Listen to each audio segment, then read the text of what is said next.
昨昏有民进党前党部的工作人员，伊伫面册顶头是指控讲，伊伫民进党中央食头路的期间，拄着互厂商性骚扰，也毋过伊讲伊当时伊的主管拢无互伊协助。民进党伫昨暗有发出声明有回释的，而且嘛表示，即马已经有关层级等咧调查。另外，民进党内洪提名参选立委的李正浩，即马嘛逼出性别的争议。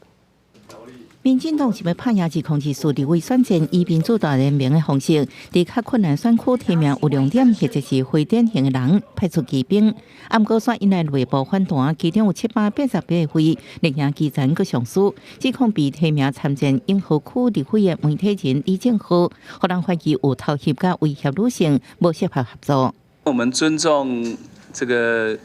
党部以及 这个提名策略小组的讨论，行政院副院长陈文灿回应尊重党部，李正浩家己也开直播解说迄时阵状况，拍选前进前已经请求新这位党内成名前辈。你在处理感情的分开的时候，或感情的纠纷的时候，可以更有性平的角度来处理这件事情，而不是一味说要分就分，